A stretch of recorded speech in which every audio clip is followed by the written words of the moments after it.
Un saludo de paz y bien para todos. Hoy clausuramos el tiempo de la Navidad. Con esta solemnidad que hoy celebramos, la solemnidad del bautismo del Señor, ponemos fin a este hermoso tiempo de la Navidad para iniciar el tiempo ordinario que va a ser suspendido el próximo miércoles de ceniza para vivir el tiempo cuaresmal de preparación para la Pascua. Pero bien, hoy entonces clausuramos el tiempo de Navidad con la solemnidad del bautismo del Señor. Esta solemnidad era parte de lo que nosotros conocíamos como la manifestación gloriosa del Señor. En Oriente se celebraba la manifestación gloriosa del Señor en una misma ocasión con 4 acontecimientos: la natividad del Señor, la adoración de los sabios de Oriente, el bautismo del Señor y el primer milagro del Señor en las bodas de Caná. Esta fiesta de Oriente pasó luego a la iglesia de Occidente, como nos cuenta San Ambrosio, donde incluso la Navidad se celebraba antes que la empezaran a celebrar nuestros hermanos de Oriente, ¿no? Pero se acogió entonces, además de la Natividad, se sumaron estos 3 acontecimientos: la adoración de los sabios de Oriente, el bautismo del Señor y el primer milagro de nuestro Señor Jesucristo. Hoy día celebramos cada acontecimiento por separado. De hecho, el domingo anterior estuvimos celebrando la manifestación a los sabios de Oriente, la adoración de los sabios, la Epifanía. Hoy estamos celebrando el bautismo del Señor y el próximo domingo estaremos leyendo en el Evangelio el primer milagro del Señor que obró justamente por intercesión de su Santísima Madre.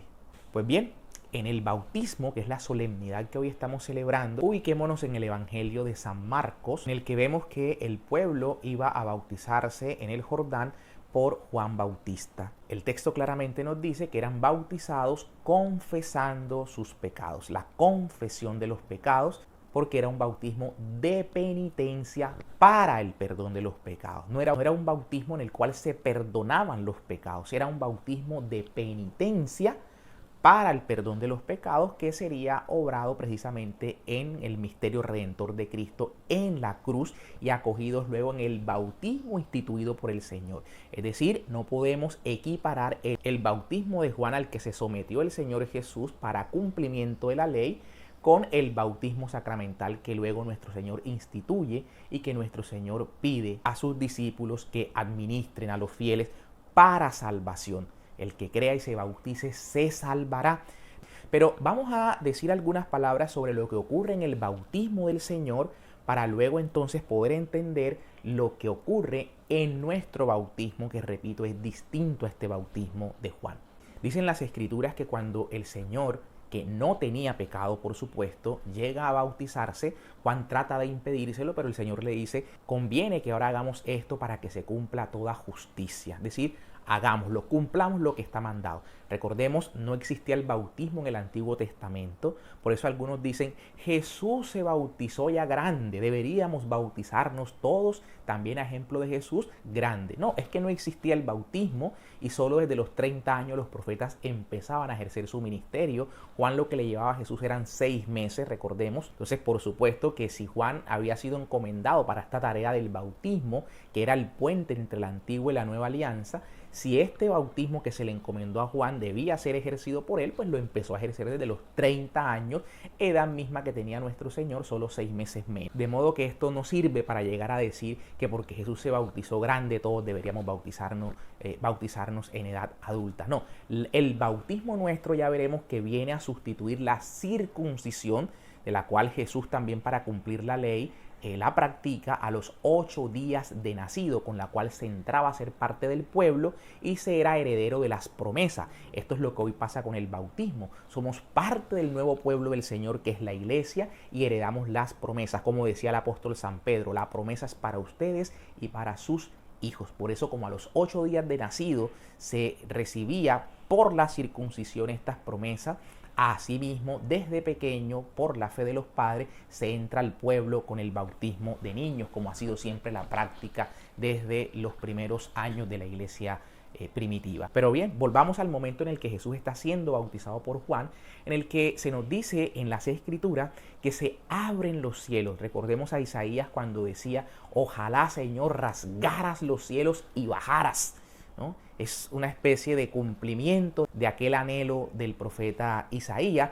que se va a ratificar luego cuando dice que Abiertos los cielos, desciende el Espíritu Santo en forma de paloma, se posa sobre Jesús y se oye una voz en el cielo que dice: este es mi Hijo amado en quien me complazco. Esto no era más también que un cumplimiento de la profecía que vemos en el capítulo 42 de Isaías, cuando Yahvé va a decir: este es mi siervo, mi elegido, en quien se complace mi alma, sobre él descansará mi espíritu.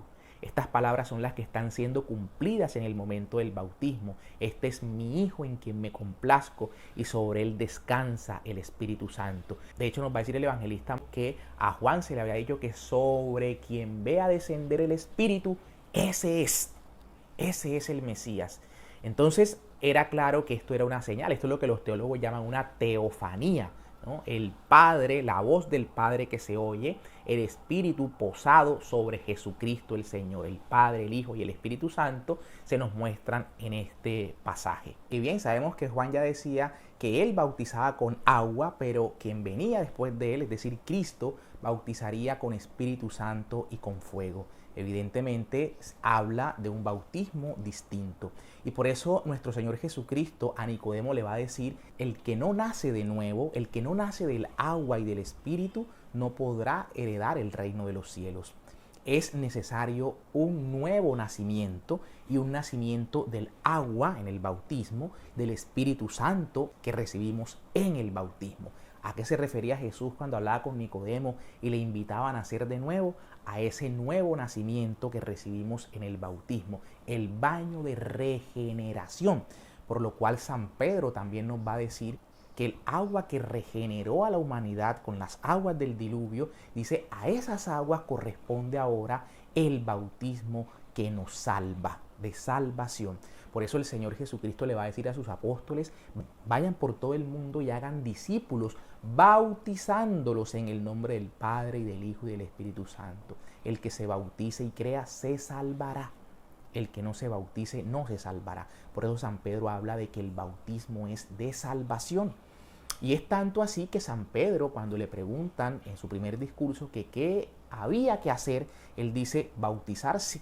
Porque había él tomado las palabras del Señor en Joel, cuando dice que derramará su espíritu sobre toda criatura. El Señor dice que esa profecía se estaría cumpliendo el día de Pentecostés. Y por eso Pedro va a decir: la promesa, la del Espíritu, la promesa es para ustedes y para sus hijos. Y para sus hijos. Por eso la iglesia siempre ha entendido la necesidad de bautizar a los niños. Porque tal y cual nos dice el Salmo: pecador me concibió mi madre, mira que en la culpa nací. Y en el bautismo justamente se nos borra ese pecado con el que nacemos. Por eso claramente las Escrituras nos hablan de que eran bautizadas las familias enteras. El mismo San Pablo va a decir que él bautizó a la familia de Estefanás.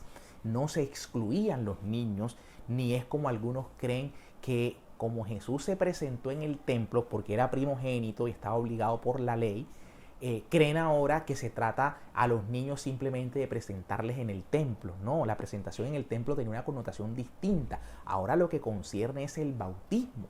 Por eso a los 8 días de nacido el Señor Jesucristo se circuncida, porque la circuncisión es sustituida ahora por el bautismo. La circuncisión era la forma como el Señor había instituido, entraban a ser parte del pueblo y a ser herederos de las promesas. Ahora es por el bautismo que se entra a ser parte del pueblo del Señor, que es la iglesia, y se heredan las promesas. La promesa es para ustedes y para sus hijos. Por eso nos bautizamos y se bautizan los niños. Y nos bautizamos porque en el bautismo somos regenerados. Dice San Pablo: los que han sido bautizados se han revestido de Cristo. Por eso esos signos maravillosos en nuestro bautismo, cuando llegamos con nuestras vestimentas, y son en el acto del bautismo sustituidas nuestras vestimentas antiguas, sucias, por ese vestido blanco nuevo, para significar que el ropaje de Cristo, la vestidura inmaculada que Cristo nos ha dado, y que así la deberíamos mantener limpia, incólume hasta el final de nuestras vidas. Somos vestidos de nuevo en Cristo el Señor. Por eso el signo de la luz también, porque Cristo, que es el sol que no conoce ocaso, nos irradia y nos da la luz de la fe en el bautismo, que debemos no solamente conservar, sino acrecentar hasta el final de nuestros días. Por tanto, en el bautismo hay estos signos, el signo del óleo con el cual somos ungidos en nuestro bautismo, marcados en la frente, como dice el profeta Ezequiel en el capítulo 9, que se impondrá el signo de la cruz, de la tau, se impondrá sobre la frente para que el Señor vea los suyos marcados. Por eso San Pablo habla de las arras, de las marcas que recibimos en el bautismo por el Espíritu Santo de Dios que se nos es dado. Y así pues somos nuevas criaturas, nacemos de nuevo en nuestro bautismo y somos habilitados para toda clase de buenas obras. El Señor dice precisamente, ustedes no solamente harán las obras que yo hago, sino que las harán mayores. ¿Por qué? Porque ahora vivimos bajo la gracia del Espíritu Santo que se nos es dado y nos capacita para toda clase de buenas obras. Por eso el Señor va a decir, en aquel día, en el último día, vengan a mí benditos de mi Padre. ¿Por qué? Porque tuve hambre y me dieron de comer, tuve sed y me dieron de beber, estuve forastero y me alojaron, estuve en la cárcel, estuve enfermo y me visitaron. También nos va a decir San Pablo, todos debemos comparecer ante el tribunal de Cristo para ser juzgado conforme a nuestras obras. Y así también nos lo va a decir el libro del Apocalipsis, que seremos juzgados conforme a nuestras obras. Pero nuestras obras que son fruto de la fe en Cristo y de la gracia con la que Él nos reviste, con la que Él nos inunda. Por tanto, pidámosle al Señor que su gracia nos colme, que su gracia nos llene y que nos dé precisamente por su gracia la capacidad de estar atento a cuántos necesitan de nosotros en nuestro entorno. En medio de esta pandemia, cuántos han perdido su trabajo. En medio de esta pandemia, ¿cuántos han reducido sus ingresos? No tienen algunos la posibilidad de pagar el colegio de sus hijos, los servicios. ¿Con cuántos de ellos podemos nosotros colaborar? Siempre pensamos que somos los que estamos necesitados de la ayuda, pero también todos sin duda tenemos algo de qué aportar. Y de eso se trata ser cristiano. Llevar con dignidad el nombre de cristianos es precisamente ser reconocidos por los frutos, no reconocidos para ser aplaudidos. Por eso el Señor habla claramente, cuando tú vayas a orar, enciérrate a tu cuarto y tu Padre que ve en lo secreto, ahí te escucha.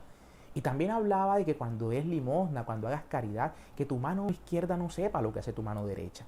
Entonces no digo ser reconocidos para ser aplaudidos, sino simplemente que llevemos con dignidad el nombre de ser cristiano y que podamos obrar y actuar conforme a la gracia que se nos ha sido dada. Por eso el apóstol Santiago va a desmentir esa herejía de Martín Lutero según la cual somos salvos solamente por la fe. Santiago va a decir de ninguna manera, no somos salvos solamente por la fe. Somos salvos por las obras y la fe. Es un binomio. Así como el cuerpo sin el alma está muerto, la fe sin las obras está muerta.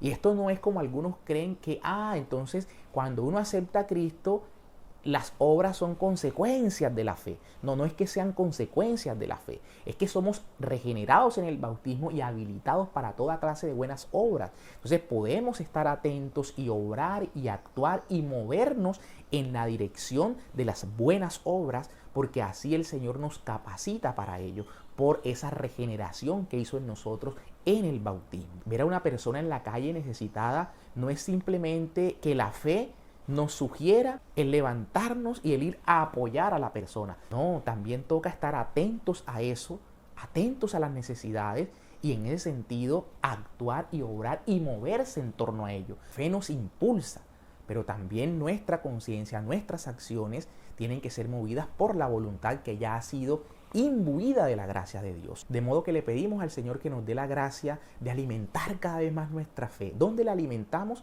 Primeramente en la oración, en los sacramentos que son fuentes dispensadoras de gracia para auxiliar nuestra vida, en la lectura asidua de la palabra de Dios, en la reflexión, en la meditación de la palabra de Dios y también, como dice Lucas en Hechos de los Apóstoles, oyendo las enseñanzas de los apóstoles. Hoy diríamos de sus sucesores, los obispos o del magisterio de la iglesia, siendo instruidos por la madre iglesia. La iglesia, que es madre y maestra, nos instruye y ayuda a acrecentar nuestra fe. Pero también allí en la caridad, donde están los marginados, donde el Señor está presente en el hermano que sufre, allí también nuestra fe se acrecienta. Cuando yo comparto con el que necesita, mi fe se aviva, mi fe se alimenta, porque estoy entrando en la comunión verdadera con los hermanos. Que el Señor entonces nos dé la gracia de vivir nuestro bautismo, de vivir con dignidad este nombre que llevamos, el de ser cristianos, que lo podamos vivir auténticamente como Él nos pide, como siendo luz en medio de la oscuridad de este mundo. Pero nadie puede alumbrar si primeramente no es alumbrado por la luz verdadera que es Cristo. Entonces busquemos estos espacios donde Cristo nos irradia con su luz, como hemos dicho, la oración, los sacramentos, la lectura de la palabra, la caridad. Busquemos estos momentos donde Cristo nos irradia con su luz para que viviendo nosotros iluminados por su gracia se disipe primeramente de nosotros toda oscuridad del error y del pecado y podamos nosotros luego también irradiar para también alumbrar a los demás y también que nuestra luz, que es la de Cristo, brillando en nosotros, disipe las tinieblas del pecado, las tinieblas del error en la que viven los otros hermanos. Que el Señor nos dé entonces la gracia de ser auténticos cristianos.